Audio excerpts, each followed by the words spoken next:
लहर जाते ही कोरोना से हो रही म्यूकोरमाइकोसिस नामक खतरनाक बीमारी के केसेस अब बढ़ने शुरू हो गए हैं।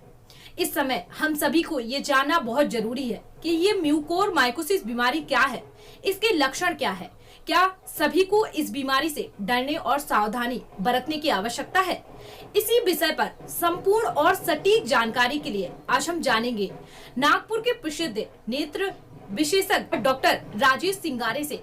तो आइए जानते हैं म्यूकोरमाइकोसिस बीमारी के क्या है लक्षण, क्या है इसके उपचार और संपूर्ण जानकारी हमारे इस प्रोग्राम एक खास मुलाकात में। मैं डॉक्टर राजेश पांडुरंग सिंगारे, आई स्पेशलिस्ट, मनेवाड़ा रोड पे हमारा सिंगारी नेत्रालय करके उसमें मैं निजी प्रैक्टिस करता हूँ।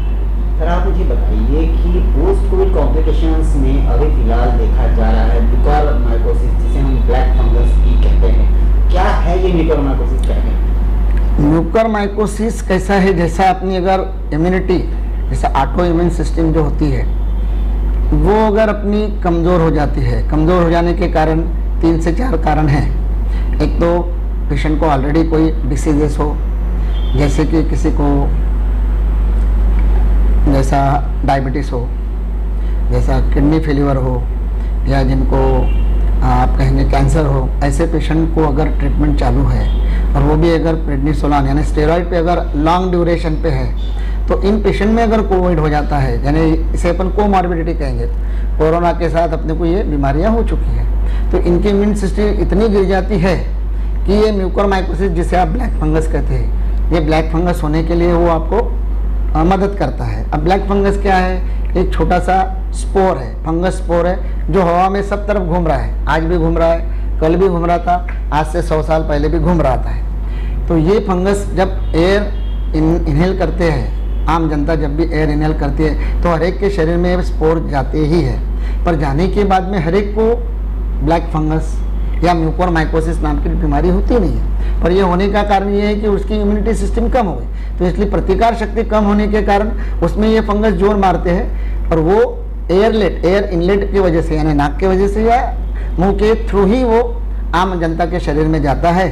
और उसके सिम्टम्स इनिशियल फेज में ENT की तरफ से ही शुरुआत होती है, यानी कान नाक घसा की तरफ से ही शुरुआत होती है। और सबसे पहले जैसा कि अपन समझेंगे कि उसको नाक में चोक होना, कभी कभार नाक से ब्लीडिंग होना, इसका अगर परसेंटेज बढ़ता है, सिम्टम्स और बढ़ते हैं, तो ये जो साइनसेस होते हैं आजू बाजू में, इन साइनसेस में इन्फ्लेमेशन बढ़ता है। वो इन्फ्लेमेशन अगर बढ़ गया और पेशेंट ने फिर भी ध्यान नहीं दिया है, किसी के ध्यान में नहीं आया, डॉक्टर के ध्यान में नहीं आया, तो वो क्या करता है, अड़ोस पड़ोस के जो बोन है, जैसे आँख का बोन नाक को लग के है, उसको फाड़ के आँख के पीछे में चले जाता है। तो आँख के पीछे में जाने के बाद में आँखों को इन्फ्लेमेशन होता है, और आँखों को जब आँखों में जब लाली वगैरह आती है, कम दिखने लगता है, डबल दिखने लगता है, आँखों में सूजन आती है, यानी आँखों में सबसे पहले नहीं आता है, सबसे पहले कान नाक घसा से ही आएगा, और वहीं से इन्फ्लेमेशन आपको आपके आँख में जाता है। आँख में जाने के बाद में अगर उसका ध्यान नहीं आया डॉक्टर लोगों के, भाई ये हो रहा है, और वो अगर सिम्टमेटिक ट्रीटमेंट देते रहे, तो फिर वो ब्रेन की तरफ जा सकता है। तो तभी ही सीवियरिटी बहुत ज़्यादा बढ़ रही है। पर कान नाक घसा के डॉक्टर ने अगर इनिशियल डायग्नोस कर लिया परफेक्ट एकदम, तो उसकी ट्रीटमेंट इतनी सिंपल है, सिर्फ डेब्राइडमेंट और निकाल लो, ये कर लो, तो उससे वो ठीक हो जाता है। पर ज़्यादा अगर बढ़ गया तो फिर अपने को ज़्यादा लेवल में ट्रीटमेंट लेना पड़ता है। डर की अगर बात करें, लोग कोरोना से पहले ही बहुत ज़्यादा डरे हुए हैं, और अभी ये जो फंगल इन्फेक्शन है ये भी तबाही मचा रहा है, तो क्या कहेंगे डर की अगर बात करें, दोनों कंपेरिजन में म्यूकोरमाइकोसिस से डरने की किस हद तक? नहीं, डरना तो नहीं चाहिए, क्योंकि क्या हो गया, अभी कोविड जैसे जैसे कम होने लगा है 20-22 तारीख से, उसके बाद में तब तक तो हमारे पास कोरोना के वजह से पेशेंट बहुत कम थे आँख वालों के पास में, हम आई स्पेशलिस्ट के पास में। 22 तारीख के बाद में जो हमारा रश बढ़ गया एकदम, तो मैक्सिमम लोगों को सिर्फ आंखें लाल हुई तो भी दिखाने आ रहे, आंखें लाल हुई तो भी दिखाने आ रहे, और दिखाते हुए तो उनका एक ही कहना है, सर देखो तो ब्लैक फंगस नहीं हुआ है, देखो तो ब्लैक फंगस नहीं हुआ।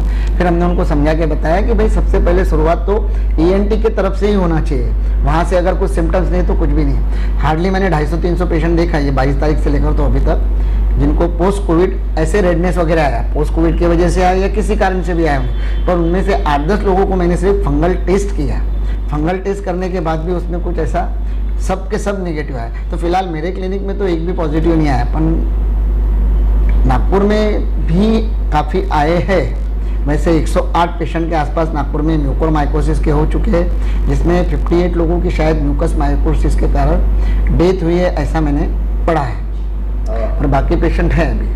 म्यूकोरमाइकोसिस की अगर बात करें तो लोगों ने जिस तरह कोरोना की अलग अलग अफवाहें फैलाई थी, म्यूकोरमाइकोसिस को लेकर भी अलग अलग अफवाहें हैं कि जैसे कोरोना संसर्गजन्य था, फैलता था, लोग से लोगों को जाता था, वैसा म्यूकोरमाइकोसिस भी जाता है। म्यूकोरमाइकोसिस ये बहुत यानी कि डेंजर बीमारी है, इसके लिए फिर वो झाड़ पत्ती पूजा और इस तरह भी लोग जा रहे हैं, क्या कहेंगे आप? नहीं, म्यूकोरमाइकोसिस में तो लोगों ने डरना ही नहीं है। सबसे पहले तो ये संसर्गजन्य यानी एक में से टच होने वाली बीमारी है ही नहीं। ये ऑटो इम्यून डिप्रेशन यानी अपना प्रतिकार शक्ति जितनी ज़्यादा कम होंगी उनमें ही होने के चांसेस है।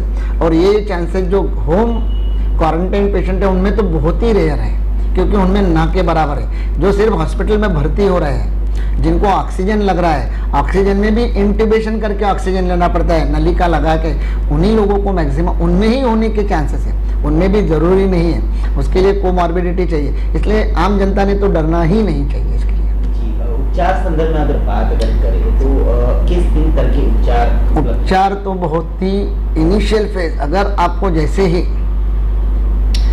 ही आपको नाक चोक होने लगे, कभी कभार नाक से ब्लड आने लगे, खांसी का परसेंटेज बढ़ चुका हो, चेस्ट पेन होने लगा हो, तो ऐसे सिम्टम्स में अगर आप इनिशियल फेज में अगर फिजिशियन के पास चले जाते हैं, ईएनटी स्पेशलिस्ट और चेस्ट स्पेशलिस्ट के पास में, तो आपका निदान हो जाता है और आपको बहुत बड़ी बड़ी महंगी दवाइयाँ लेने की ज़रूरत ही नहीं पड़ती है। पर आपने अगर वो सिम्टम्स आँखों की तरफ भी जाने दिया, ब्रेन की तरफ भी जाने दिया, तो उन लोगों की ही ट्रीटमेंट बहुत खर्चीली होती है। उसके जो इंजेक्शन है काफ़ी लेना पड़ता है, एक दिन में 5-5, 6-6 इंजेक्शन लगाना पड़ता है, और उसमें ही वो बहुत महंगा होने के कारण ट्रीटमेंट महंगी होती है। पर इनिशियल फेज में अगर आता है तो उसको कोई डरने का कोई प्रॉब्लम नहीं है। अगर हम सिंगारे नेत्रालय की बात करें तो यहाँ पे म्यूकोरमाइकोसिस से लेके क्या क्या फैसिलिटीज अवेलेबल है? म्यूकोरमाइकोसिस के लिए फैसिलिटी यानी कैसे है, सबसे पहले तो इनिशियल ये ईएनटी से ही शुरुआत होने वाली है, यानी उन लोगों ने डायग्नोस करके फाइंड आउट कर देना चाहिए। पर मेरे पास अगर आते हैं तो हम लोग उसको ट्रीट कर सकते हैं। इनिशियल उनको भर्ती करके उनको इंजेक्शंस वगैरह देना, ये करना कर सकते हैं। पर फिलहाल हम इतने बहुत सीरियस पेशेंट अगर होते हैं तो हम उनको बड़े हॉस्पिटल में ही रेफर कर देते हैं, वही ज़्यादा उचित होता है हम लोगों को। जनता को क्या संदेश देंगे चैनल के माध्यम से? जनता को मैं यही संदेश देना चाहूँगा कि उन्होंने ना ही तो कोरोना से घबराना चाहिए और ना ही तो ब्लैक फंगस या म्यूकोरमाइकोसिस से घबराना चाहिए। सबने सबसे बढ़िया और सुंदर उदाहरण एक ही थे, जो अपने जो मेन प्रमुख भारत के जो प्राइम मिनिस्टर साहब है, कहते हैं कि भाई 2 गज की दूरी, मास्क लगाना जरूरी और साथ में हैंड वॉश करना, ये बहुत ही ज़रूरी है। ये आपको आज भी करना है, कल भी करना है, शायद आपको सालों करना पड़ेगा, 2-3 साल करना पड़ेगा। एक बार हम इस सिचुएशन से निकल जाते हैं तो अपने को डरने लायक कुछ भी नहीं है, सिर्फ केयर लेना है। केयर ही आपको सफिशिएंट उस बीमारियों से बचा सकता है। आपको हम और भी ऐसी ही जानकारियों से अवगत कराते रहेंगे। इसके लिए आप हमारे चैनल जी टाइम न्यूज को सब्सक्राइब और लाइक जरूर करें।